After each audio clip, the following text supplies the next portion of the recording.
Þetta svona gert í ljósi þess að töluverður hluti fyrirlesar eru kennarar og þetta svona rifja upp gamlan tíma, bjallan glimur.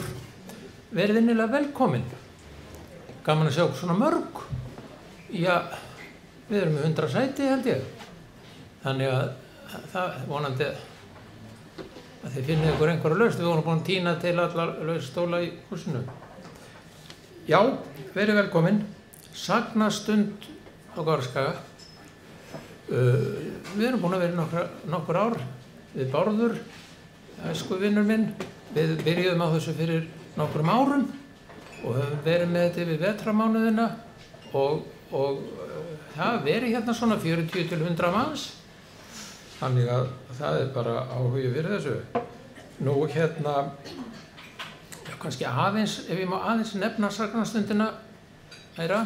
Við erum einu sinni í mánuði, svona oft í kringum miðjan mánuðinn á laugardegi klukkan 3. Og það er margt sem búið að fara hér garð,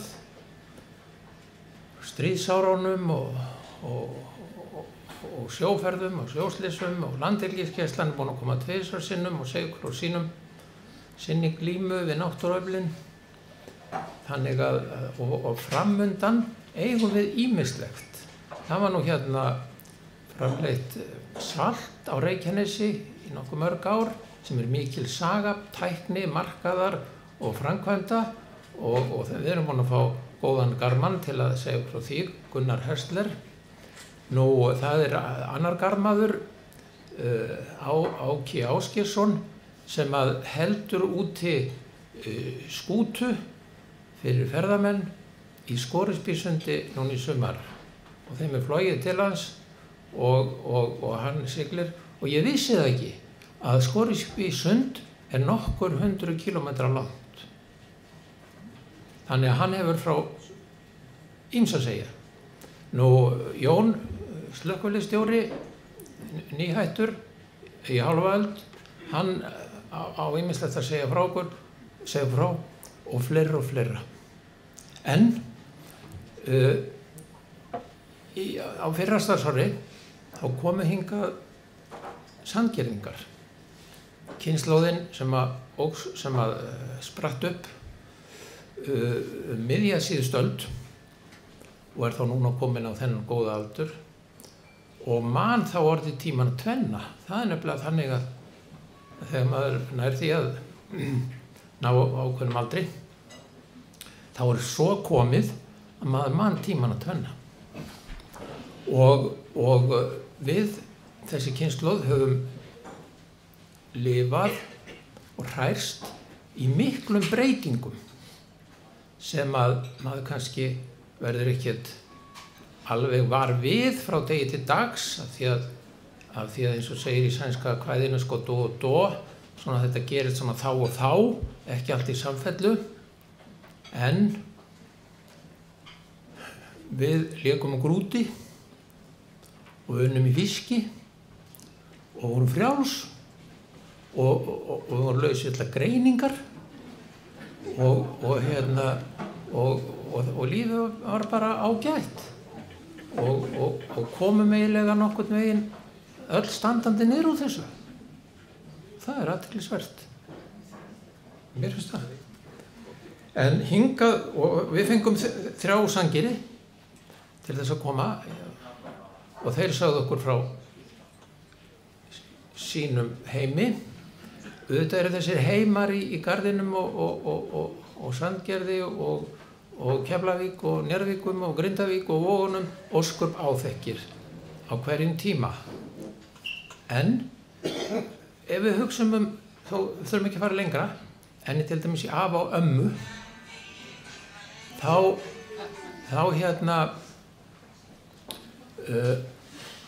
vaksa þau upp í kringumstæðum þar sem engir vegir og ekkert útvarp og engin sími og ekkert rafmagn. Og ég held að hafi engin kynslóð upplifað jafn mikla breytingar og sú aldamóta kynslóðin kölluð var. vegna þess að þau komu úr torfkofum með ekkert og náðu því mörg að keyra bíl. Tala í síma til útlanda, mögulegt.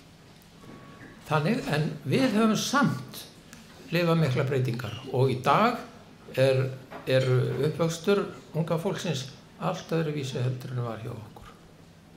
Og við ætlum að heiðra þessa minningu og bjóðum velkomna 3 fyrirlesara eða frásagnaraðila úr Keflavík, Eirík og Helgu Margréti og Jónas. Og gjörðu svo vel og þau ætla að tala í stafrófsröð.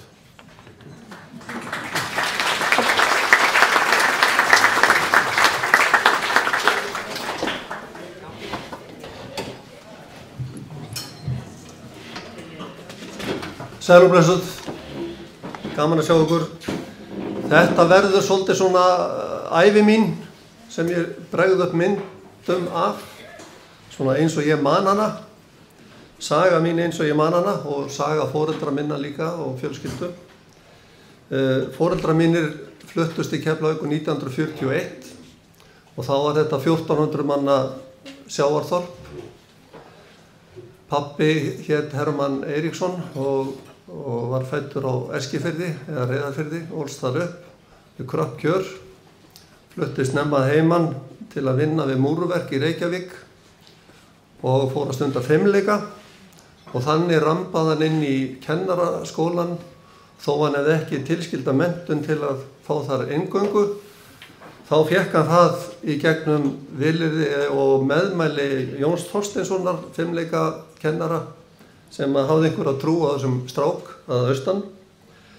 Og hann kynnist mömmu í Reykjavík og þegar hann lýkur kennaraprófi 1940 þá fær hann stöðu í Keflavík til að kenna íþróttir í Keflavík og Njarðvík.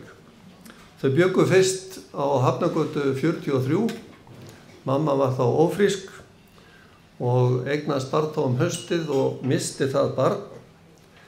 En þau létu ekki deigan síga og síðan kom Obba systir Þorbjörg 42, Kalli 45 og þá bjuggu þau í þessu timburhúsi þarna sem stóð þarna á milli eiginlega það sem tónlistarskólinn var eða þar í eyðunni á milli Gleraugnarverslunarinnar og það sem núna var eða síðast í vissi tælenskur veitingastaður einhver. En síðan keyptu þau neðri hæð á Hafnargötu 73, lítið 80 fermetra hús og þar fæddist ég á nýársnótt 1951.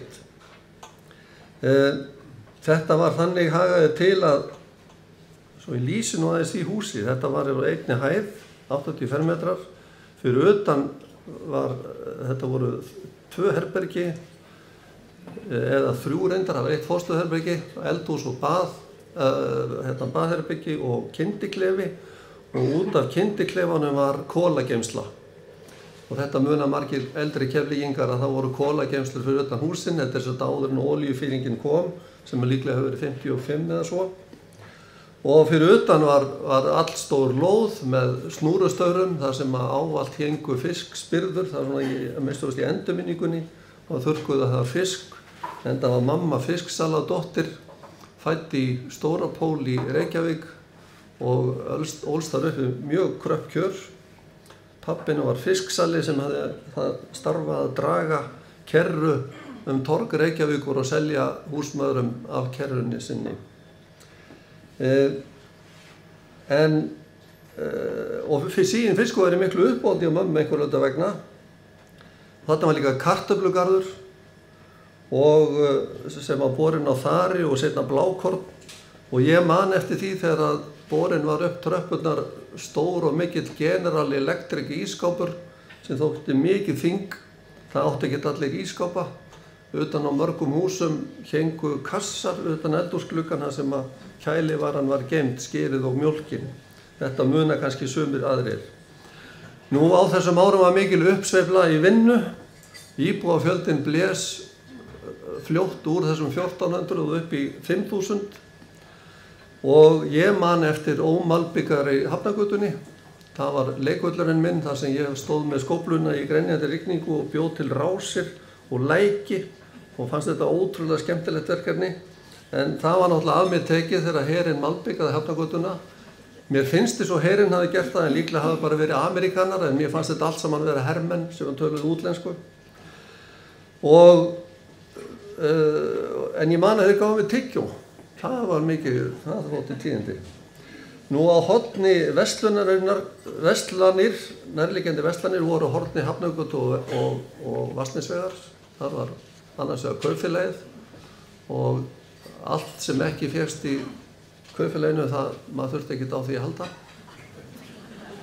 Nema normalbrauð sem fékkst hjá Stebba í Breiðablik. Og ég man reyndar eftir þegar eplin komu til Stebba, það var rétt fyrir jólin, þá kom Delicious epli og mikið jólalykt. Og þar á horninu var líka íshús og íshústjörnin sem var líka leikvöllur þar sem við vorum á skauta og reyndum að drekkja okkur við það að sigla bátum. Gunni Frikka einnig sannum? Nei, honum tókst næstu því að drukna hana í íshústjörninni. Það hefnaðist ekki alveg. En pabbi hafði sem sagt fengið þessa kennarastöðu og byrjaði sinn feril þar að fara hjólandi eða gangandi í Njarðvík einu sinni í viku.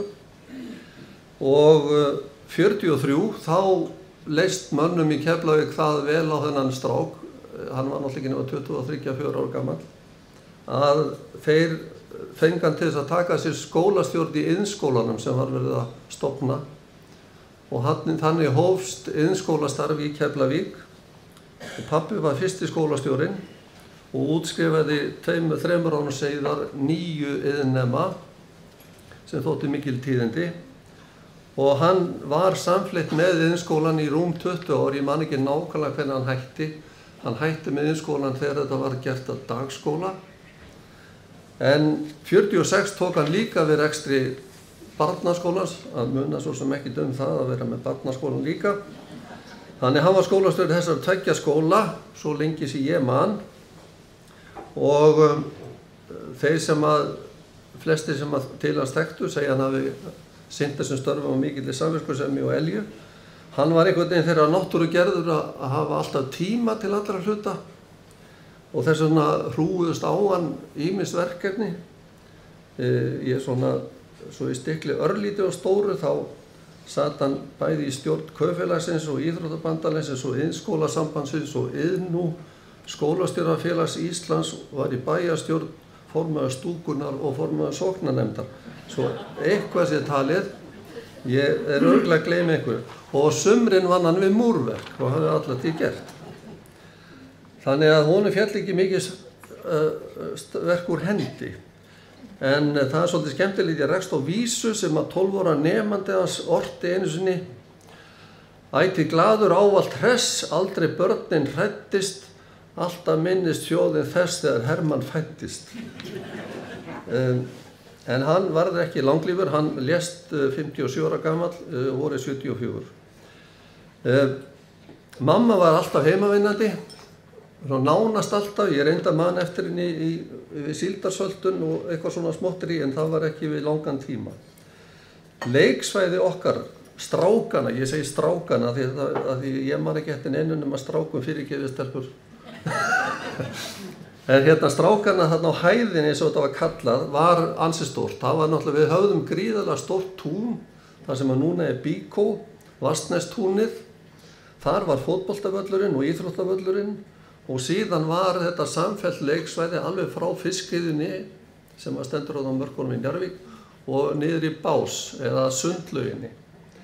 Og þarna vorum við öllum stundum niður á bryggju og niður í klettum og að veiða og príla og finna okkur eitthvað til þess að dundus. Yfirleitt algjörlega eftirlitslausir og svo var stundaði fótbolti alltaf þegar viðraði. Það var svolítið vandamál með þennan völl.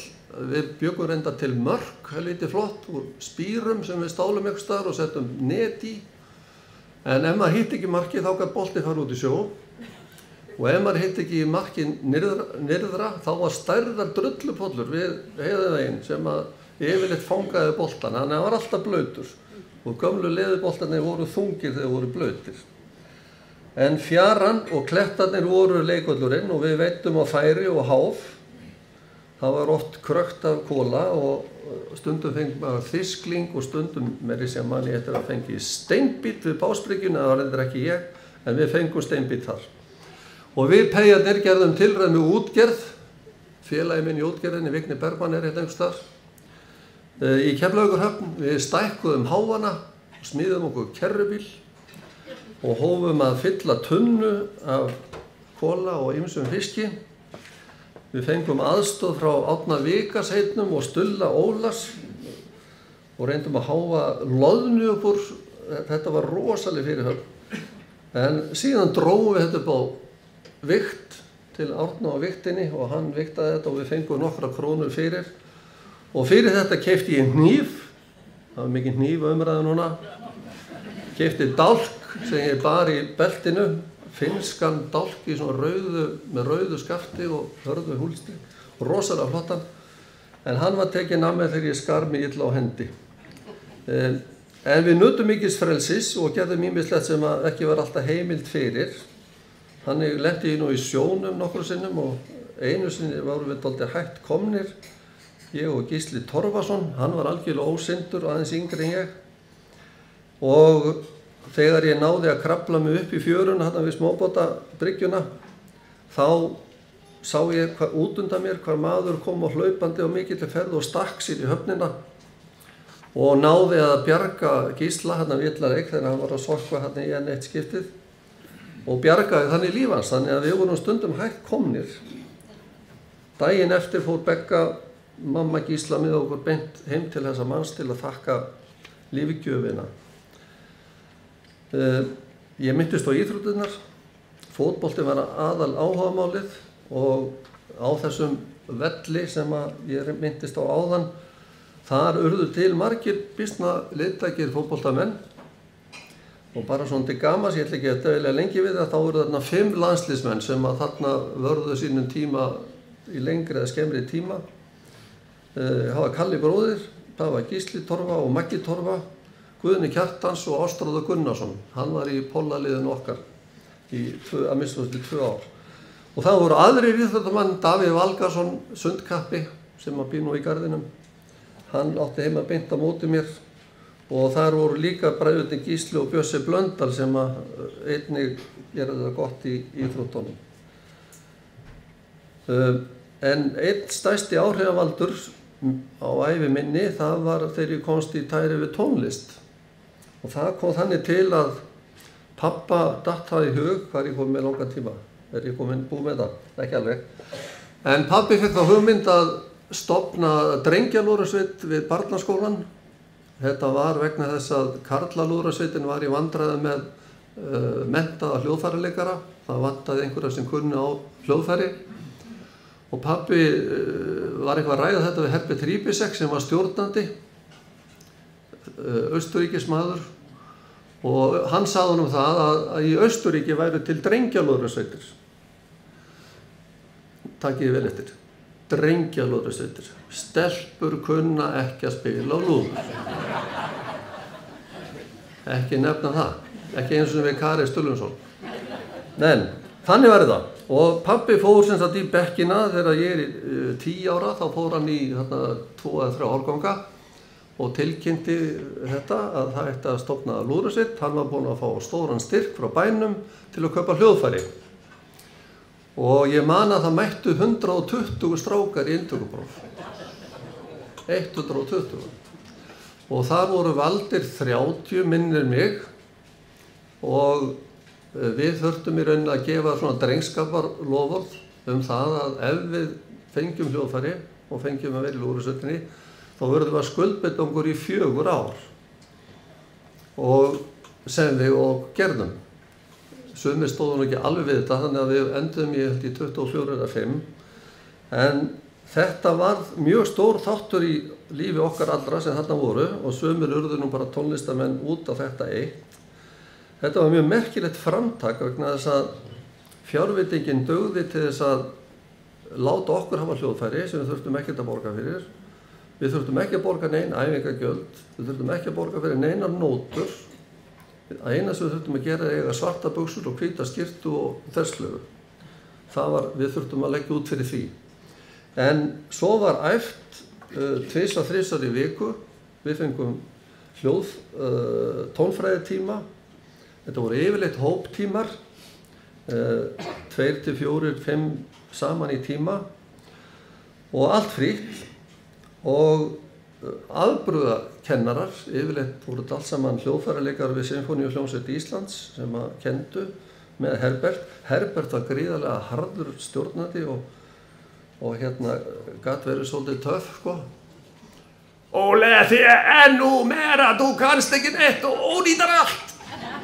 1, 2, 3, 4, 1, 2, 3, 4. Og þannig gekk þetta svo. Ekki setja svo gammal kartöflupokki. Sama með lappi, beint í baki. Og svona var þetta, það var mikið lagi. Við tókum þátt og spiluðum á tónleikum á hverju einasta ári og spiluðum jól og áramót, 17. júní, sjómannadag, sumardaginn 1. og tókum þátt í lúðrasveitamóti sem ég man vel eftir og frétti löngu seinna að haft var eftir lúðrasveitamanni frá Akureyri sem var eitthvað að tala um þetta lúðrasveitamót sem haldið var á Sauðárkróki að þarna hefði komið lúðrasveit úr Keflavík sem hefði verið gestir af því að þetta voru drengjaflúðrasveit og þeir voru búin að spila sitt prógram og þá sagði maðurinn og ég vitni hann orðrétt þá kemur þetta Hitlerjungend úr Keflavík og spilaði okkur undir borðið.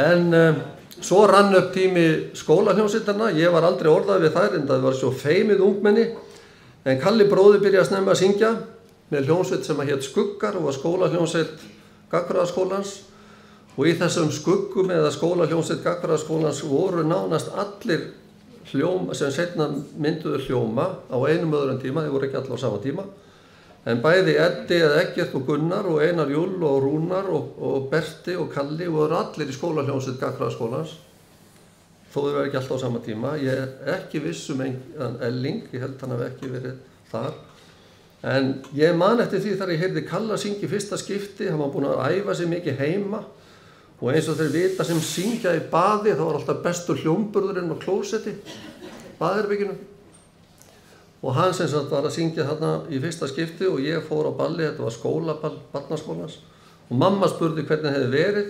Jú, þetta var fínt. Hvernig stóð Kalli sig, spurði mamma. Hann stóð sig ágætlega, hann söng bara klósettlögin. Er ég núna búið með tíma? En ég er náttúrulega með fullt af sögum hérna en ég ætla að segja hérna samt eina að lokum ef ég svindla örlítið. Það er enginn að fara í vinnu á morgun eða hinn. Nei, það er sem sagt að því að við vorum beðin að tala eins atvinnuþátttöku. Ég byrjaði fyrsta vinnan var hann held ég að slíta humar í Allandors þar sem við stóðum upp á palli til að ná upp á borðið. Ég held ég var nú ekki verið lengi í því vegna þess að ég var sendur í sveit einhverju öllu vegna.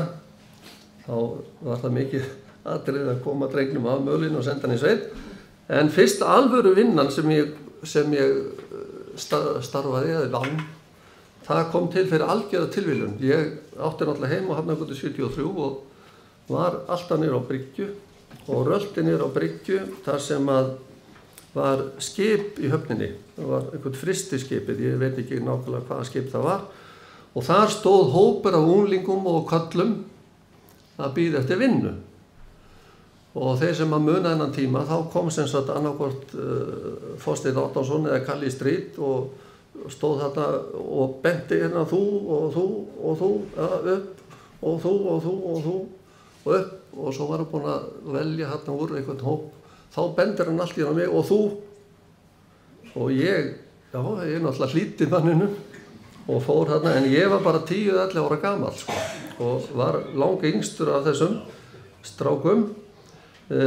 Ég man þetta eins og gerst í gær, ég var nú frekar stór eftir aldri þannig að hann hefur kannski ruglast pínu lítið, litist kraftalega á mig, ég held ég hafi nú verið sæmilega hraustur strákur og þarna vorum við að vinna við að lesta 9 kíló af vaxhúðaða kassa af síld og mér til happs að þá var Guðni Kjartans í lestinni með mér og hann leiðbendi mér, en það var hann mikill vinur minn, passaði upp á mig að ég dytti nú ekki hefur að príla niður í lestina og komast upp úr nattur.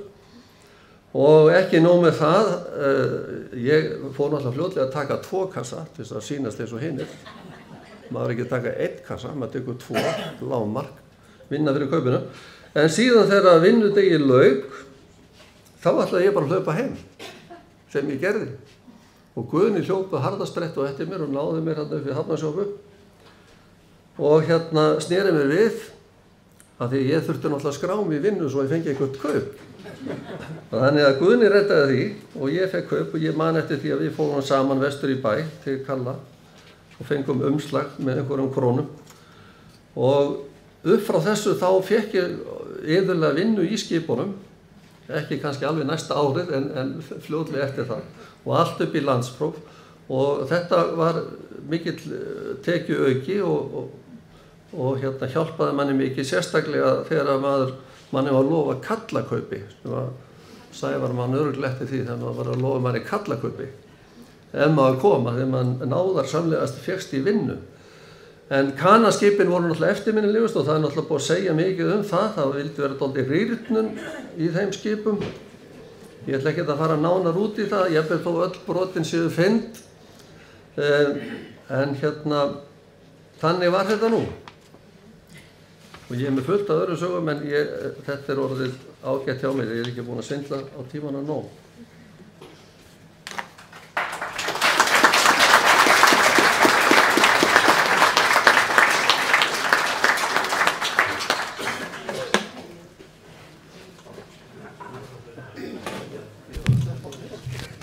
Já, komið sæl. Við ætlum að reyna að láta þetta ganga svolítið hratt fyrir sig, af því að við erum 3 og ætlum ekki að halda ykkur hérna langt fram eftir kvöldi. En við erum sem sagt börn eftirstríðsárana, við 3. Og þetta er stundum kallað baby boom kynslóðin eða við svona teygjum okkur upp í 68 kynslóðina. Og ég hef mjög mikinn áhuga á sögum sem að svona spruttu upp eftir miðja síðustu öld þegar Keflavík var að byggjast upp sem kaupstaður. En bærinn fékk kaupstaðarréttindi 1949. Ég veit ekki hvort þið hafið hlustað á eða hort á þættina hjá henni Viktoríu Hermannsdóttur Æskuslóðir, kannistu við það? Alveg í miklu uppáhaldi hjá mér. Og ég er alltaf að bíða eftir hún fái eitthvað Keflavík. Því að mér fannst Keflavík að vera öðruvísi en allt þetta sem Inga Sæland og Seyðisfjörður og allt þetta var. Við vorum allt öðruvísi En ég ætla að byrja á upprunanum. Af hverju var ég í Keflavík? Af hverju bjó ég þar? Nú foreldrar mínir voru aðflutt, Guðmundur Ingólfsson og Guðrún Guðmundsdóttir, Guðmundur og Dúna. Og pabbi var íþróttakennari að mennt og hann hafði keppt á Ólympíuleikunum í sundi 1948 og var svona, já, fólk vissi það og hann var fenginn til þess að koma til Keflavíkur sem sundþjálfari og var ráðinn sem sagt sundhallastjóri í október 1950. Sundhöll Keflavíkur, þetta fræga hús eftir Guðjón Samúelsson sem allir vita deilurnar Sundhöllin var vígð í desember 1950 og þar starfaði pabbi 4 ár og var svo ráðinn framkvæmdastjóri eða ráðsmaður á sjúkrahúsi Keflavík og læknishéraðs eins og það hét þá. Þannig að bæði Sundhöllin og sjúkrahúsið og starfsfólki sem þar vann og öll starfsemi þessara tveggja, ja hvað segir maður, þetta hafði mjög sterkt í minningu minni í bernsku. Þannig að þangað til ég var 10 ára þá var ég mjög mikið í kringum fólki sem þarna vann. Valtýr Guðjónsson var bæjarstjóri í Keflavík 1950 og það var hann sem fekk pappa til að koma og þau leigðu fyrst í kjallaranum á Suðurgötu 46 hjá Elín og Valtý og það var alltaf mikill samgangur pappa og mömmu við Elín og Valtý og þessi hjón settu svip sinn á bæinn á þessum tíma og þau urðu miklir áhrifavaldar í mínu lífi, bæði 2. Nú pabbi ólst upp í Reykjavík og mamma ólst upp á Ísafirði. Og ég átti því engar frængur eða frændur í Keflavík en það voru svona stórar ættir í Keflavík. Ég var til dæmis í árgangi með Súsönnu og Oddnýju og Jóhönnu sem voru þetta skóara systurnar og þetta voru svona mjög sterkar ættir. En að því að mamma var á Vestfjörðum þá þekkti hún og suma því að það höfðu þarna þessu tímabili flutt stórar ættir af Vestfjörðum úr Aðalvík. Höfðu flutt í Keflavíkur og mamma kannaðist nú aðeins við þetta fólk. Nú, þau keyptu svo íbúð á Austurgötu 17, hann er rétt við sundlaugina og sundkrakkarnir sem pabbi þjálfaði komu mjög oft þangað og mér þykir mjög vænt að sjá sum þeirra hér. Og þarna var alltaf Inga Árna aðalstjarnan og maður dásumuð mikið og við heyrðum stanslaust pabba tala hana Ingu Árna í uppeldinu við systurnar, hvað hún hefði verið flott og gert margt og Íslandsmeistari 14 ára gömul. Nú ég bjó þarna þangað til ég var 5 ára, þá fluttum við upp í Lyngholt 22. Þá var holtið að byggjast upp og allt í nýbyggingum. Engin hús fyrir ofan háholtið. Það var bara Margeir sem lóðinans Margeirs Jónssonar og okkar lóð lá saman. En það var ekkert fyrir ofan háholt. Það voru bara mói, við fórum í berjamó og svona þar voru svona ýmsar rústir. En það var ekkert fyrir upp í Törner og ég veit að þið kannist sum við það hvað var upp í Törner. En ef að ég væri í þættinum hjá Viktoríu, þá myndi ég fljótlega að fara að tala hið litríka mannlíf og öfluga samfélag sem hér var að byggjast upp á Suðurnesjum upp miðja síðustu öld. Og ég gæti ekki sleppt í að tala áhrif herstöðvarinnar því að margir komu hingað suður, víðsvegar af landsbyggðinni til að vinna hjá Hamilton og ég manna móðurbróðir minn og föðurbróðir minn sváfu á bedda í eldhúsinu að þeir voru að vinna hjá Hamilton og það var mjög mikil uppbygging á vellinum. Ég gæti heldur ekki verið hjá Viktoríu og ekki minnst á íþróttir í Keflavík. Gullaldarárin í knattspyrnu á árunum 64 til 73, oft voru þeir að hampa bikar og margfaldir Íslandsmeistarar og ég man eftir öllum ferðunum á Laugardalsvöllinn eftir gamla Maraveginum og ég var svo bílveik á holunum en á Vogum og það var stundum stoppað til að gubba á leiðinni. Og svo var náttúrulega algjört breakthrough þegar við fengum svo steyptan Keflavíkurveg 1965 og það var náttúrulega vegatollur að sjálfsögðu, maður greiddi fyrir það og eftir að ég fekk bílpróf stundum þá var stundum hringdu mamma og pabbi í tollverðina þarna 1006 komin framhjá. En svo var náttúrulega stór viðburður í Keflavík 1967 þegar að nýji grasvöllurinn var vígður af því að lífið heima hjá mér og í kringum mig snerist mjög mikið íþróttir. Pabbi íþróttakennari og ég man til dæmis eftir því að hafa komið hérna í Garð og Sandgerð, hann var prófdómari í leikfimi og þá var það að sýna hæfnisæfingarnar. Við þurftum öll að taka próf í hæfnisæfingum. En við vorum 5 systur og við vorum allar með virka þátttöku í íþróttastarfi og ég hugsa alltaf með þakklæti til Sigga Steindós og þessara þjálfara sem að létu sig okkur varða og við borguðum aldrei nein æfingagjöld og ég held þessi kallar hafa aldrei fengið neitt kaup fyrir að koma endalaust og þjálfa okkur og fara með okkur að keppina á Hálogalandi og hvar það nú var. Nú svo myndi ég náttúrulega minnast á Hljóma, tónlistina og Bítlabæinn og það sem stendur einhvern veginn svo nærmanni þetta frelsi og athafnaþrá og atvinnu þáttaka okkar krakkana eins og hann segir að Eiríkur, 11 ára, að byrja að vinna og að því það tíðkaðist nefnilega að safna fyrir hlutum. Maður fór að vinna til að safna. Og hérna, ef ég fer aðeins svona bara í þessa leiki sem eru náttúrulega bara, hvar eru krakkar að leika sér í dag, skiljiði bara. Við stelpurnar, Eiríkur, við leikum okkur í alls konar útileikjum, mjög mikið úti. Við vorum í boltaleikjum og við vorum í teygjutvist sem var mjög mikil áskorun og við pössum börn og við stukkum úr rólum á Miðtúnsróló, Ásabrautarróló, fórum í París og meira segja hnífa París, minnast á hnífa. Við söfnum servettum og leikaramyndum, við fórum í 3 bíó, við fórum á stúkufundi hjá Guðlu og Jónu. Þetta allt fólk sem hafi mjög mikil áhrif á okkur. Og þar voru svona lagður grunnur að þessum félagslegu tengslum að vera í félagi, að vera í stúku. Og við fengum að tróða upp á skemmtunum og í leikritum í barnastúkunni Nýástjörninni. Eiríkur var með mikið embætti þar með svona rauðan borða hérna yfir öxlunum. Já, glemdi að minnast á það.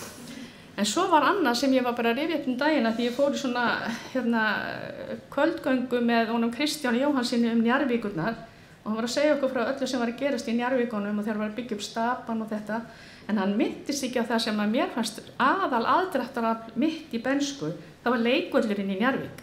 Hann var alveg einstakur, það var íþróttakennari sem hann var sem sagt opnaður 1950 og það var íþróttakennari Aðalsteinn Hallsson sem að setti þarna meðal annars flugvél sem að hékk svona í böndum og alls konar leiktæki og það nýbúið að gera, það var gerð sem sagt kvikmyndum en að leikvöll sem hægt að ná í á netinu, ég ráður ekki ykkur að kíka það á YouTube. Þetta barnaleikvöllurinn í Njarðvík. Ótrúlega skemmtileg mynd í 10 mínútur. En svo náttúrulega dró úr þessum útileikjum þegar við nálgumst unglingsárin og við fórum að hanga út á róló, hanga í sjoppum, eins og Ísbarnum og Brautarnesti og Dorðasjoppu og þegar við verðum unglingar fórum við að mæla Hafnargötuna. Mamma og vinkonur hann sögðu alltaf, þið nú að fara að mæla Hafnargötuna? Af því að við örkuðum þarna upp og niður. Mæla Hafnargötuna, þar var rúndurinn og þar voru náttúrulega okkar eldri gæjar sem rúnduðu með olbúan út framrúðuna og var með sígarett í munninum og brillantinn og greitt í píku og horfði á stelpurnar. Og svo hittustu kannski á Mánabað eða Víkinni, við vorum mikið að hanga fyrir utan Víkin og horfa á þessar skvísur. Og með túberahárið og allt það. Og ég man eftir Didda Bíló, sko, það var alveg saga að segja frá því. Og svo var annað sem var mjög merkilegt, sem að því að ég er fædd 53, og það var hið mikla æskulýðsstarf sem að fólst í því að vera ungtemplari. Hér var Björn Jónsson, Cecilia Magnúsdóttir og Hilmar Jónsson sem stóðu fyrir þessu og það var verið að færa okkur nefnilega úr sjoppuhangsinu inn í skipulagt tómstundastarf og það fór fram í æskulýðsheimilinu við Austurgötu og var í rauninni svona fyrsti vísirinn að félagsmiðstöð unglinga. Það hét Ungtemplarafélagið Árvakur og það fór og undir vökulum augum sóknaprestsins fóru við með margar rútur á ungtemplaramóti í Galtalæk og út allt. Og þetta var mjög áhugavert allt saman. Svo voru dansæfingar og svona opið hús kallað á miðvikudögum og þar voru Valdur og Sævar og þeir kendu okkur að dansa og svona. Og þar sko mátti vanga, en það mátti nefnilega ekki á skólaböllum því þá gengur kennararnir svona á milli að stía fólki sundur. En okkur var nú treyst á öðrum sviðum. Og ég byrjaði sem sagt í Samvinnubankanum 11 ára, ég var ekki 12 ára fyrir í nóvember, ég byrjaði þarna sumarið 11 ára í Samvinnubankanum. Og þar var ég fengin til þess að vera sendill og ég hafði það hlutverk til dæmis að fara með ábyrgðarbréf í pósthúsi sem var mjög ábyrgðarmikið starf. Ég var að rukka fyrir Líftryggingafélagið Andvaka og ég var að fara með víxla í afsögn á bæjarfógetaskrifstofuna, losa öskubakka sem var alveg stórt hlutverk, það reykt allir. Afgreiða ávísanahefti og hálfan daginn stundum að telja smámynd af því það voru náttúrulega ekki konanina vélir í það. Í bankanum með mér, þegar ég kem þarna 12 ára, var Maggi Halla, hann var gjaldkeri og svo var Friðþjófur Óskarsson og þessir kallar höfðu nú mikil áhrif á mig. Árni Samúelsson sá víxlana á þessum árum og Liss Einarsson, yndisleg kona, dönsk, hún var að vinna þarna við að skrá ávísanirnar inn á spjöld og sem ég lærði svo seinna. Og svo var Eyjólfur Eysteinsson, hann sá samvinnutryggingar, hann var rosalega strangur og hann var alltaf að kenna mér hvernig ég ætti að vera, ekki með tyggjó sko, bara gjöru svo vel að henda tyggjóinu, það er ekkert kveikt á útvarpi hér neitt, svo ætti að vera kurteis, svo ætti að koma snyrtilega til fara, svo skaltu vanda málið þitt, góða mín. Og svo var alltaf opið á laugardögum, það var opið og við vorum í skólanum á laugardögum, það er alltaf eitthvað sem er mikið breytt.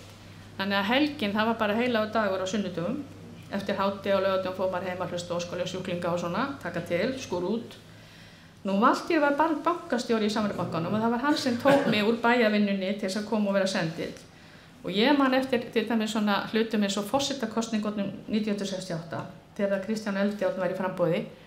Þá var eiginlega svona óopinber kosningaskrifstofa Kristjáns Eldjárn í Samvinnubankanum, náttúrulega hjá Valtý.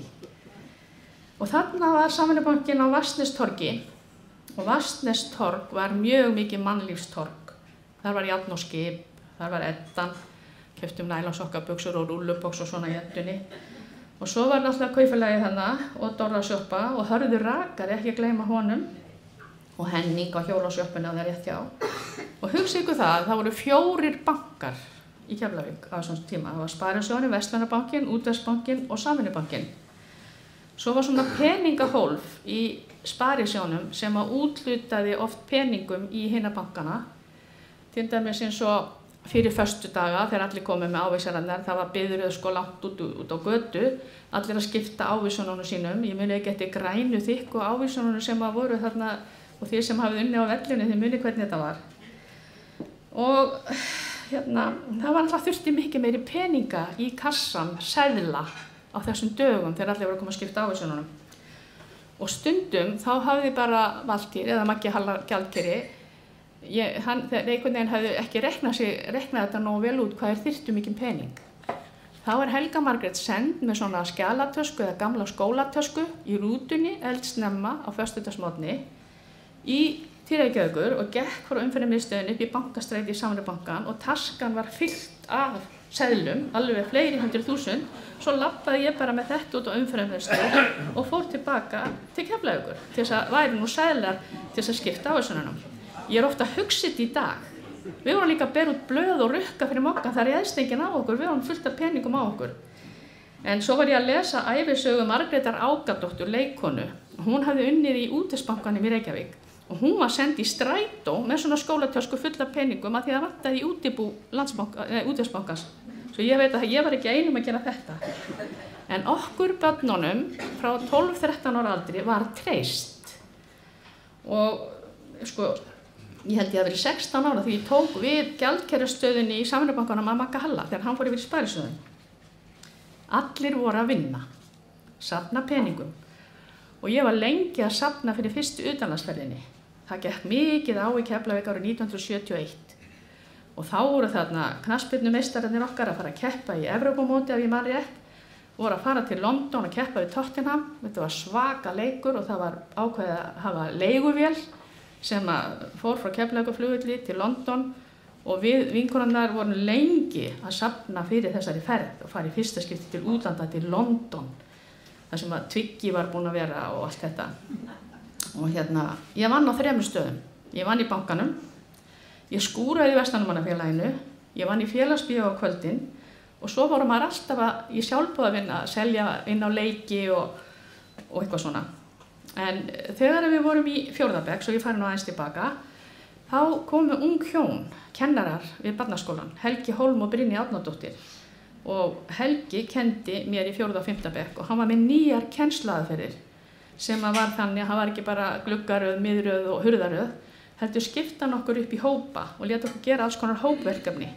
Og það held ég að hafa verið fyrsta svona þátttaka mín í teymisvinnu sem svo mikið núna. En það var mikil virðing borin fyrir skólastjórunum Hermanni og Skúli Bjalla var náttúrulega, pabbi Óla Skúla var þarna líka og svo var Gerður handahafnikennari, hún var alltaf mjög andfúl og mjög erfitt að læra að prjóna hjá henni.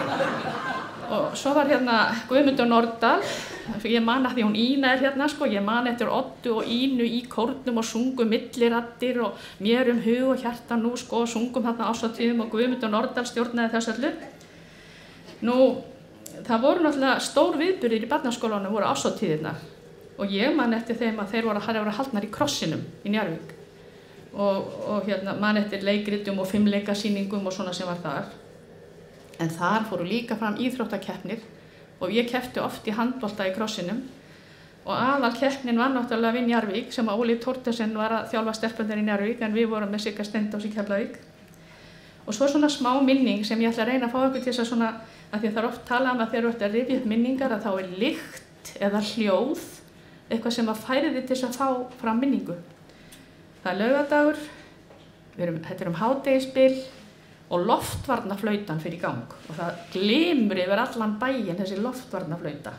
Ég á leið á Brekkubrautina til að fá að selja faxa hjá Hallgrími kennara.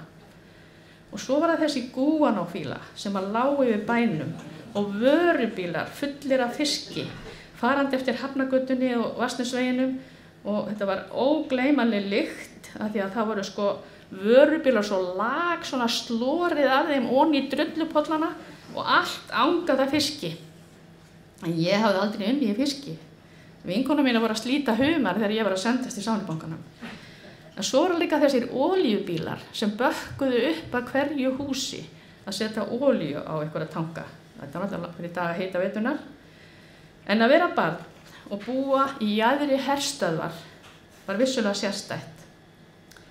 Eilífur flugvélagnýr, það hétu sko þrýstiloftsflugvélar. Þrýstiloftsflugvélar, af því að svo kom orðið þota.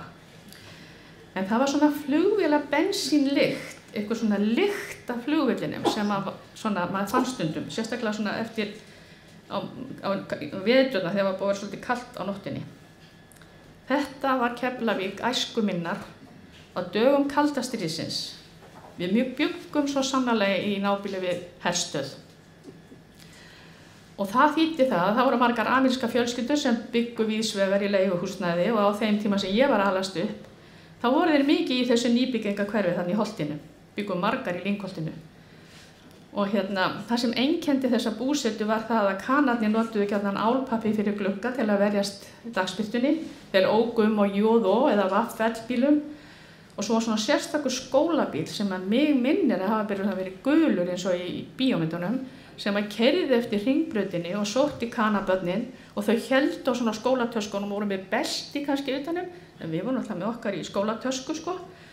Og við fengum að passa fyrir kannana og fengum dollar á tíman og gátum keypt amerískt nammi eða pantaði buxur úr príslista eða eitthvað. En menningafrömuðir óttuðust mjög þessi áhrif af bandaríska hernum. Og að við unglingarnir í Keflavík yrðum fyrir mjög slæmum áhrifum af ameríska sjónvarpinu, kanasjónvarpinu. Og hér væri mikil lágmenning og Suðurnesjamenn væru linmæltir og töluðu slang. Við krakkarnir veltum ýmsu fyrir okkur. Þarna er alltaf kjarnorkustyrjöld. Og okkur fannst það dálítil ógn að við heyrðum alltaf Hiroshima og Nagasaki. Og við svona vorum stundum að ræða það vinkonarnir út á Róló sko, ef nú stríðið, ef varnarliðið myndi nú ekki passa okkur nógu vel og Rússarnir myndi nú bara varpa kjarnorkusprengju einhvers staðar, þá myndi það náttúrulega vera Keflavíkurflugvelli.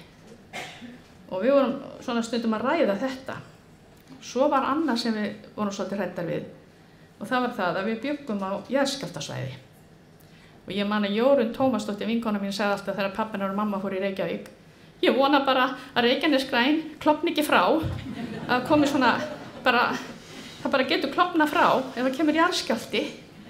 Og hvað er ekki búið að gerast? Jæja, en við heldum sko að Reykjanesgræn myndi losna frá við Straumsvík. Og þá verður bara pabbi og mamma í bænum og við heima. Svo voru náttúrulega svona bæjavillingar nokkrir sem að við vorum, þeir bjuggu eiginlega alltaf bara í Vesturbænum sko, en það voru svona hrekkjusvín, tóku ketti og mökuðu þá í olíu og kveiktu í þeim og svona, ekki við stelpunnar í Holtinu. En einn af þeim íbúum sem setti mjög mikið svip sinn á bæjarlífið í Keflavík æskuminnar var kona sem bjó í litlu koti og svaf með kindum. Kindurnar eltu hana eins og hundar eiganda sinn. Hún var yfirleitt töturlega klædd í sítt pils með striga svuntubundna framan á sig og með skuplu á höfðinu. Hún var jafnan á vappi innan girðinga sem var í kringum kotið hennar. Krakkar voru hræddir við hana og áttu til að hópast að henni með stríðni og ólátum og atast í henni. Sumir sögðust hafa séð hana hlaupa á eftir krökkum. Þið vitið hver þetta var. Dóra Hjöss. Og maðurinn minn að láta aðeins svona dreifa smávegis hana. En jafnaldri minn, Svanur Þorkelsson, hann lýsir Dóru þannig: hvernig sem á því stóð, þá hafði Dóra í hugum okkar krakkana á sér ímynd nornarinnar í ævintýri hans og Grétu. Og Svanur segir: ég man ekki eftir neinum stað í Keflavík sem fékk hjartað í mér til að berjast í brjóstinu eins ört og þegar að farið var fram hjá kotinu hennar Dóru. Það sem kynnti undir þessa hræðslu tilfinningu voru sögur sem oftast voru eflaust skáldaðar upp á staðnum krakka sem lent höfðu í því að ná í bolta sem skoppað hafði inn í garðinn hennar. Hvað nákvæmlega gerðist var aldrei fullkomlega ljóst, en það var eitthvað hræðilegt. Venjulega var hlaupið á harða spretti framhjá húsinu og ekki litið tilbaka fyrr en þú varst komin vel framhjá. Ég veit að þið sem að þekktu þarna til, þið fáið svona skrýtna tilfinningu núna það hvort að þið voru hrædd við hana eða ekki, en hvað hét hún? Hvað hét Dóra Hjöss? Ég hélt hún hefði heitið Dórótea Hjartardóttir eða eitthvað svoleiðis. Nei. Hvað hét hún fullu nafni? Hvaðan kom hún? Af hverju var hún í Keflavík? Hvað var sérstakt við hana? Hvað varð hún gömul? Hvar dó hún? Hvar hún grafin? Átti hún afkomendur? Sko maður hefði kannski haldið hún hafi verið kennd við föður sinni, svo þið vitið náttúrulega hálfkeflaug að Maggi Dóru og Maggi Hallaguddu og allt þetta. Eitt sem ég skildi aldrei var Sæmundur Sittukjur, ég skal aldrei skilja það. En Theodóra Jóhannsdóttir var fædd 1882. Hún kom fertug til Keflavíkur árið 1922 og réði sig sem ráðskona til Hjartar Eysteinssonar sem bjó við Kirkjuve og hún var kennd við hann. Hjörtur var 23 árum eldri en Dóra. Hún vann hjá honum í 17 ár. Hann dó 1939 og þá fékk hún kindurnar hans að hluta. Hún þótti skrítin og aðeins örfáir þekkt hana. Sumir sögðu að hún hefði verið svikin í tryggðum, orðið fyrir ástarsorg og orðið svona skrítin af því. Allavega voru þeir sem þekkt hana eitthvað sammála það að hún hefði borið með sér eitthvað harm, en ekki nánar skilgreindan. Þess vegna væri hún svona skrítin, af því hún hefði lent í einhverju. Nú kemur smá minning. Ég svona cirka 8 ára. Þá kemur afi minn í heimsókn úr Reykjavík. Hann var yfir rannsóknarlögreglumaður í Reykjavík og var á svona brúnni drossju R1400 og hann segir ég ætla nú að kíkja aðeins á hana Dóru vinkona mína. Ég bara, það hoppaði mig hjarta. Þekkir þú Dóru Hjöss? Já, hann sagðist ekki hana. Hún væri ekkert norn og myndi ekki gera neinum megin. Hún væri bara mannfælin og öðruvísi en fólk flest. Og hún forðast samneyti við fólk. Og árið 1991 til 1992, þegar afi var komin á eftirlaun og orðinn aldraður maður og búinn að sinna sínum störfum í rannsóknarlögreglunni, þá fór hann að skrifa og semja ljóð og gaf út ljóðabækur og svona ýmsar sögur. Og hann skrifar sögu Dóru sem birtist í 6 tímaritum eða 6 tölublöðum að faxa. Það sem hann segir frá kynnum sínum af Dóru á ákveðnu tímabili í lífi hennar og einstökum eiginleikum í fari hennar. Hann hafði unnið með henni á Engjum þegar hann var 18 ára en Dóra var þá 27 ára. Og hafði henni þá verið komið fyrir hjá foreldrum afa míns á Nesjavöllum í Grafningi af því að hún hafði átt erfitt og hafði nokkuð borið á sérkennilegum geðtruflunum hjá henni. Hún var komin að góðu fólki, hún átti 6 systkini og systir hennar, Geirlaug Jóhannsdóttir, var gift hreppstjóranum og oddvitanum Kolbeini á Úlfljótsvatni og þaðan var komin með hana að Nesjavöllum því átti að kanna hvort það væri hægt að láta henni líða eins betur en hann vandalausa, sem sagt ekki skyldmenni sín. Á þessu tímabili á Nesjavöllum var fólk mjög vart við dulræna hæfileika Dóru, sem aðrir kölluðu geðtruflanir og hún gat sagt fyrir atburði stundum leið og þau gerðust. Til dæmis sagði hún þegar 2 menn drukknuðu í Þingvallavatni, það gerist miðjan dag og þá hrópar hún upp yfir sig inn í stofu. Þar tók vatnið manninn og annan með. Og þá kom nokkur sem fyrir að hún gat sagt að fólk væri að fara að koma. Vitið, það var náttúrulega ekki símið eða neitt. Svona aðeins áður en það kom, þá sagði hún þess að koma. En afi segir hann segir Dóra skynjaði með óskiljanlegum hætti fjarlæga hluti leið og þeir voru að gerast. Hún borðaði ekki með öðrum, hún svaf ekki hennar fólk. Það þurfti að færa inn í matarskattin á afvikinn stað. Hún forðaðist að vera nálægt karlmönnum og sagði mörgu sinnum, ég hrædd við karlmenn. Hún notaði ekki mannanöfn almennt þegar hún talaði fólk eða við fólk. Hún sagði til dæmis konan í Rauðabænum, stóri maðurinn í Litlabænum og svo framvegis. En ef fólki var látið, þá nefndi það með nafni. Nú fer ég aðeins að ég var aðeins að grúska því að það er svo ágætt og þrátt fyrir alla persónuverndina, þá getur maður grúska ansi mikið líf fólks með manntölum og kirkjubókum. Og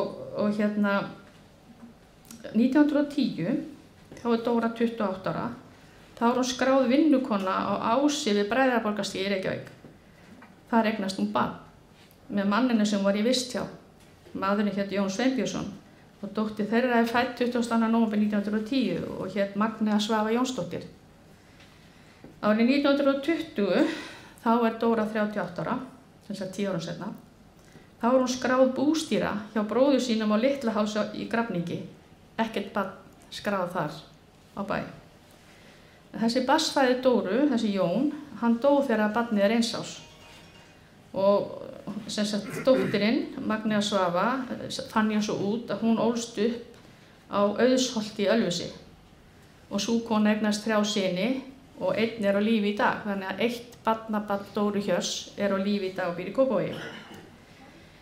Sko, afi hafði fengið þjálfun hjá Scotland Yard, var svona rannsóknarlögreglumaður og mjög töff í yfirheyrslum og svona, og þegar hann var hjá Scotland Yard þá voru þeir náttúrulega að læra ýmislegt svona sálarlíf fólks og hann hefur í greinunum sínum í Faxa, þá hann alltaf að svona velta fyrir sér sálarlífi Dóru, hvernig þetta bara hefði verið hægt, og hann vissi ekkert að hún hefði lent í neinum harmi, hann vissi ekkert að hún hefði eignast þetta barn, hann er svo miklu yngri en hún þegar þau eru að vinna saman, en kannski var harmur Dóru það að hún fékk ekki að hafa barni hjá sér. Þetta er náttúrulega, fólk lendir í áföllum í dag og við erum alltaf að tala sálarlíf og sorgarviðbrögð en ég veit að það voru nokkrar konur, mammans Jonna til dæmis, Helga Geirs og Gunna í Holti, þær höfðu svona samskipti við Dóru og hjálpuðu henni með ýmislegt.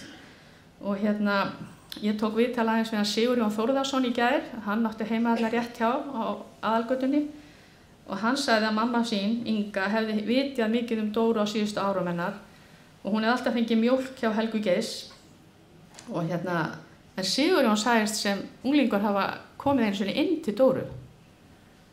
Það er bara eini maðurinn í veröldinni sem ég veit að fór hann inn. En Karl Steinar minnist hennar í grein í Faxa, það segir hann að Dóra hafi gjarnan komið í heimsókn til ömmu hans, Gunni í Holti, og þær hafa oft rætt drauga og afturgöngur og skottur og móra. Og þá þóttist Karl Steinar að vera sofandi en lág á hleri. En þær mæðgur, bara svo ég ljúki þessu núna, ég er alveg á tíma, þær mæðgur, Dóra og Magnea Svava, sem var alltaf kölluð Svava, dóttir hennar, sem ég veit ekki hvort að höfðu nokkuð tíma samband, þær dóu báðar árið 1965 með 3 mánaða millibili. Dóttirinn dó í júlí og það bil þá var Dóra lögð inn á sjúkrahús Keflavíkur og Dóra dó sem sagt þá í nóvember. Svava er jörðuð í Eyrarbakka kirkjugarði en ég fór og skoðaði leiðið hennar Dóru Hjörts í Fossvogs kirkjugarði núna daginn. Og en það var bara þannig að fólk bar harm sín í hljóði. Og það var eins og fólk taldi að það væri bara best að þegja til að lifa þetta af og tala ekki hlutina sem er alveg omvendt við það sem við gerum í dag. En afrískt máltæki segir nú það að þegar eitthvað deyr, þá deyr heilt bókasafn. Af því að við höfum öll okkar sögu að segja. Og ég bara vona það að ég hafi kallað fram einhverjar minningar í ykkar huga við að rifja æsku mína í Keflavík.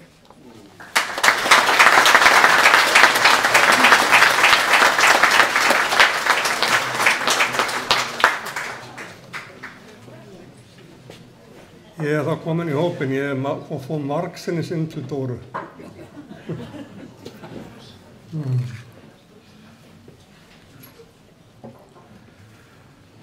Fyrir þá sem ekki þekkja mig, þá heiti ég Jónas og er Ragnarsson og barfættur Keflvíkingur. Móðir mín Bjarnheiður Hannesdóttir, Heiða, sem sinnti Dóru, var Keflvíkingur og faðir minn Ragnar Jónasson var að vestan, nánar tiltekið Suðureyri við Súgandafjörð. Faðir minn kom að vestan kring 1946 og kynntist mömmu, þá var hún 16 ára, hann 19 ára. Árið 1948 fæðist Ragnar bróðir minn, sem er látinn. Árið 1949 fæðist Hannes Arnar eldri, sem lést að slysförum aðeins rétt rúmlega árs gamall. Seinni Hannes, það er Hannes minn, Hannes bróðir minn, við vorum með svo tvíburar, fæddist árið 1950 og var skírður við kistu hins látna. Ég fæddist árið 1951, Gummi bróðir minn 54, Hermann sem er látinn fæddist 55, Dóri 57, Siggi 1960, Unnar 62. Mamma og pabbi eignuðust því 9 drengi árum rétt rúmum 13 árum.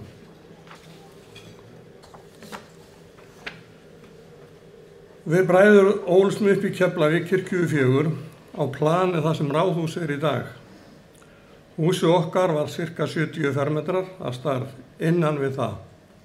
En það var íverustaðurinn en síðan var kjallari undir sem var okkar athafnasvæði. Þar var skorið af netum, nýtt á, smíðað og margt fleira. Einnig sauð mamma mín allan þvottar niður og þvoð og vatt allt á höndum. Þið getur rétt ímyndað hvernig það hefur verið. Heimili okkar var greiðastað margra, mjög margra. Fólkið, alltaf fólk í kringum okkur. Móðir amma mín, Arbjörg, bjó einnig á heimilinu hjá okkur. Við vorum því 11 sem bjöggum í sama húsi, 60 til 70 fermetrum. Og ekki fór lítið fyrir okkur bræðrum, við vorum og erum allir mjög atorkusamir. Þegar mamma eldaði til dæmis fiskibólur, þá voru það 70 talsins. Þegar var keypt mjólk fyrir helgina, þá voru það 24 lítrar. Þetta var svona svip á lítið mötuneyti.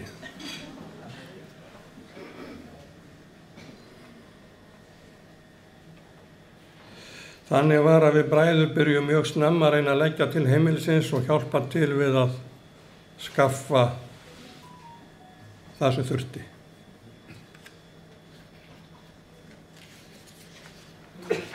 Næsta nágrunni við okkur, bræður, kynnust við og vorum myndir á að vera góðir og hjálplegir við allt þetta fólk, þessa einstæðinga sem voru í kringum okkur. Og nú ætla ég að nefna þá.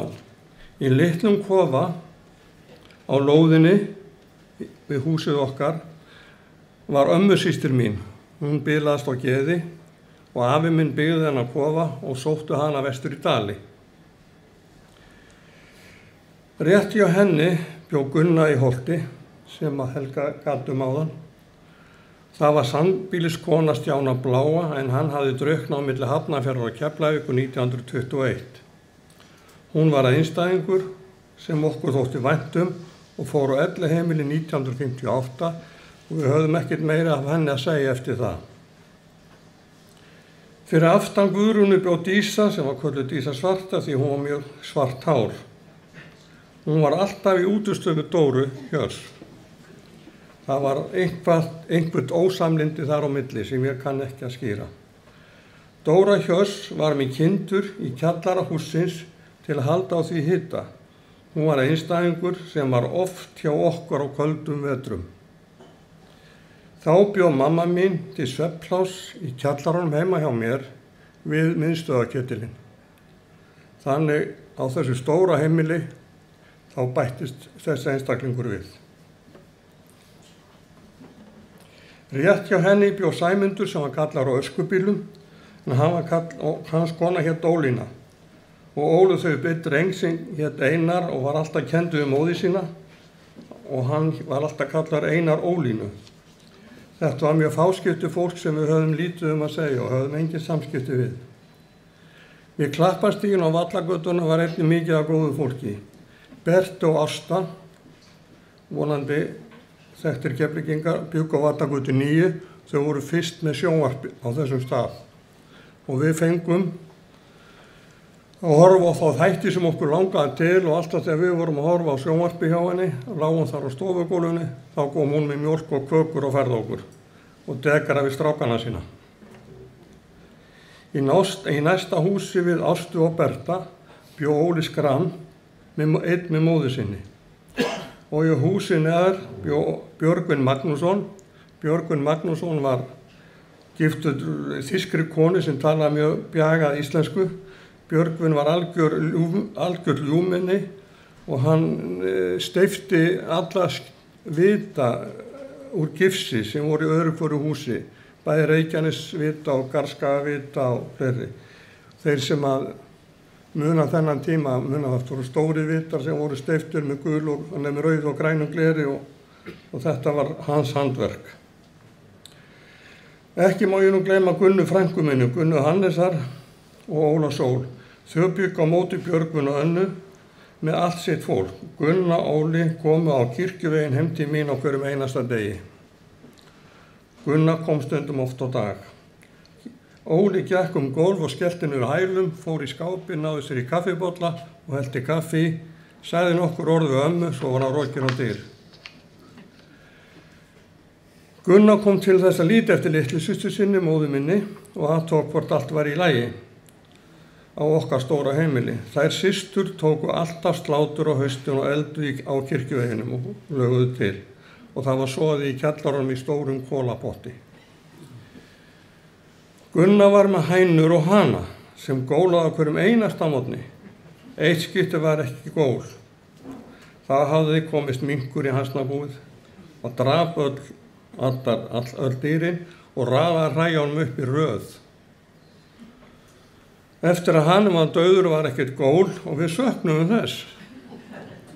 Skrítið megi vera. Nálægt þeim var Eyjólfur Bjarnason meðhjálpari í kirkjunni, einnig kaupmaður og hann þótti efnaður maður á þessum tíma og var með verslun á jarðhæðinni. Það sem hann afgreiddi við borðið og var með hrákadall og spýtt alltaf í, sem var óspart notað. Þegar hann var spurður því hvernig hann hafði efnast, þá sagði hann: drengi mínir, ég leysi hnútana. Og við héldum alltaf strákarnir að hann var að leysa utan á öllum pökkum. Þannig þá átti að hann leysti vandamálin út á við. En lítil saga af mér og Hannesi bróðir við vorum að leika okkur í skylmingum út á túnu hjá Eyjólfi Bjarna. Hann var að flýja mig, tók til fótana og datt sverði sem var með í hendinni og það fór upp í hann og út kinnina. Ég var skelkaður og hljóp til, sá þarna mann á gipsijeppa, stoppaði hann og baði hann að hjálpa mér því að Hannes lá bara í vallum með sverðið svona. Og við tökum Hannes og förum að hann upp í jeppan og kallinn keyrir okkur til Guðjón Klemmissonar, læknis í Njarðvíkunum, og Guðjón tekur sverðið, svo fer kallinn. Guðjón tekur sverðið út, saumar, sár og býr þetta. Svo löpuð Hannes frá Guðjóni Klemmissinni í Njarðvíkunum og alveg niður á kirkjuveg heima til mömmu. Þangað komum við heim, allir lerkaðir. Hannes með stórar umbúðir á kynni og ég svona hálfskelkaði mömmu því að hún mátti ekkert sjá neitt svona. Þegar hún misti Hannes sinn eldri, þá var það bílslys, það var bíl sem rann inn í sandkassa og hún var áráðandi að því. Hún bara aldrei sitt barr eftir það.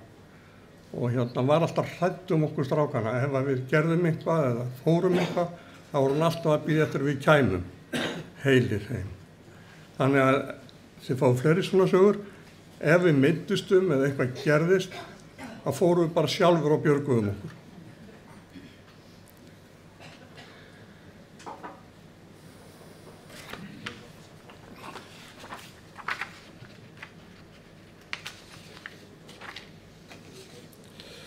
Á Vallagötu bjó ein kona sem hét Helga Geiss og var hún með kýr og kindur. Það var svona svo lítið bara bandasamfélag. Einar Júlíusson söngvari, hann ólst upp á Klapparstígnum í Húsunarskela og hann var sjósundmaður þá. Hann stakk sér til sund frá miðbryggjunni og synti þar í kring kom svo. Og hann var alltaf að manna okkur til þess að gera slíkt því sama. Guðjón Magnús Einarsson og Gunnar Svein sem kölluð voru bjuggu einnig við Klapparstíg og áttu annað lítið hús við Kirkjuveg sem var fyrir neðan hjá Dóri Hjörs. En þar bjó Anney og hennar maður Bjarni Frikka. Hann var að þessu fólki sem kom að vestan Vaðalvík, Bjarni, og á stóran frangar hér. Þar var stór kartöflugarður og þar voru við látnir stinga upp og móka götur í garðin og setja niður kartöflur. Og þegar þær voru teknar upp og það voru breiddir dúkar á blettin og þær lagðar til þerris. Bjarni og Anney voru alveg afskaplega góðar manneskjur og góð við mig af því að það var nú þröngt heima hjá mér og ég var eiginlega öllum stundum hjá þessu fólki. Þegar mamma mín kom á fætur á mótnana og horfði út gluggann, þá var ég að leika mér í brekkunni þar fyrir framan, rétt fyrir neðan húsi hjá Dóri Hjörs. Því að þá var ég búinn að sofa og vera hjá Gauja og við vorum búin að vera brasinga. Við vorum alltaf að smíða eða mála eða gera einhvern fjanda sem helst við máttum ekki gera. Okkar leiksvæði á þessum árum var Dráttarbrautin, Fjaran, Miðbryggjan og Dúshúsin. Ein saga af okkur Hannesi. Við vorum í dúfnaliti upp á loft í Dúshúsunum. Þar voru tóma netadræsur, þar var lúga miðju gólfi. Hannes var að hlaupa og féll niður í lúguna, beint niður á steingólf með höfuðið. Þetta var svona cirka 3 metra fall. Ég hljóp til að sækja hjálp og það var engan að sjá nema Óla Póst. Hann var á reiðhjóli. Og ég hleyp til hans og hann tekur Hannes og reiðir hann niður á spítala til læknis. Svo löbbuðu þegar það var búið að gera sárum hans þar, þá löbbuðu frá spítalanum heim á Kirkjuveg, mjög krambúleraðir og svekktir.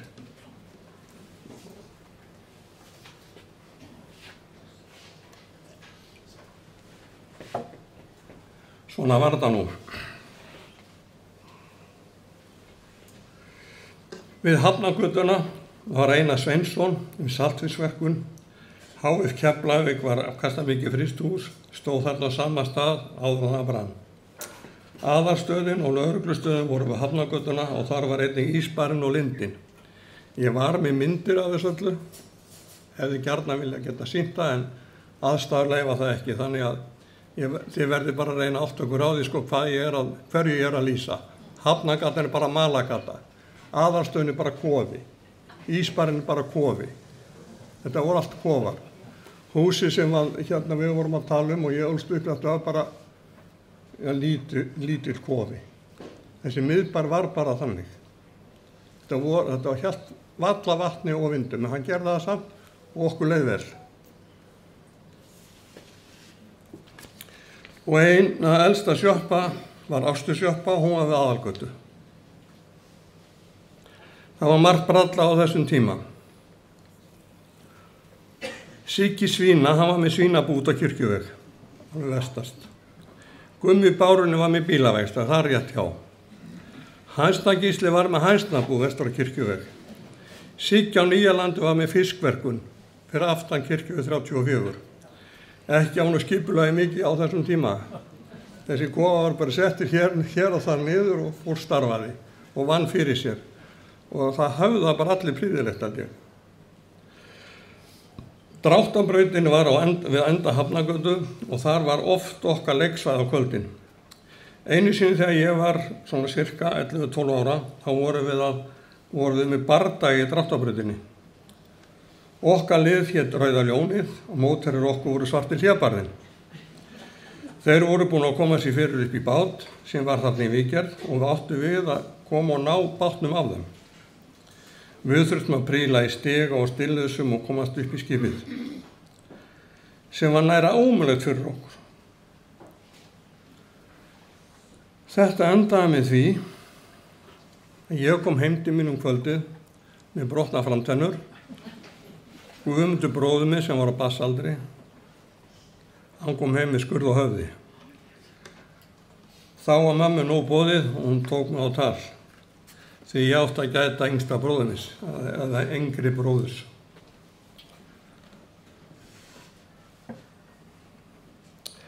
Og þar sem Dráttarbrautin er núna veitingstaðurinn Dús og smábátahöfnin.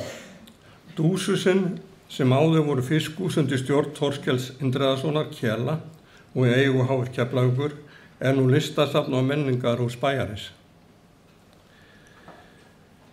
Nú opið svæði þar sem Einar Sveinsson var með sína fiskverkun. Tískuverslun Kóta nú á plani gömlu rafveitunar. Svo kom Ingimundarbúð sem var krambúð og síðar Pósitón sem Maggi Ketils átti og móðir hans Gerða rak hana í nokkuð mörg ár. Ásbergshús enn á sínu stað en þar var bakarei og ég held að Gunnar Sigurjónsson hafi verið bakarimestari þar og átt að bakari, en ég þori ekki að fullera það en ég held það. Þar rétt hjá var Kitty með sína fiskbúð ásamt Lárusi syni sínum og voru þetta dugnaðar og góðir kallar. Ráku sína fiskbúð með dugnaði. Og svo var Ísbarinn hans Kalla og það var sjoppan sem við unglingarnir fórum oft á. Hafnagata var aðalgatan okkar úlingana á þessum tíma. Tengd okkur við bæjarhlutana sem var kallar hæðin, þar sem að Eiríkur átti heima. Þá löbbuðum við upp Hafnagötu upp á hæð og ég fæddist á Baldursgötu 2, þannig að við fæddistum bara nálægt hvoröðrum Eiríkur. Unglingarnir á Hafnagötunni og síðan var þetta rúndurinn okkar. Það sem bústóðir núna var hreppskassin og þar ofar í lóðinni var ekki gúmi að gera við gúmistífél. Allt yðar mannlífi og við krakkarnir þekktum hvert allt þetta fólk sem þarna bjó og starfaði. Svo voru þarna einnig ógæfu menn sem þvældust þessa Maragötu bæjarins og þar má nefna Gvenn Tribba og Kobba í skólanum og fleiri. Nytjavörur þessara manna fengust í apótekinu. Það var spritið. Þetta var nú lífið og þetta var nú umhverfi sem að við bræður og ólust upp í og ég ekkert frá því að þetta hefur svona mótað manni gegnum lífið. Og ég segi það þarf fólk eins og þig fyrir fólk eins og mig. Ég þakka ykkur fyrir.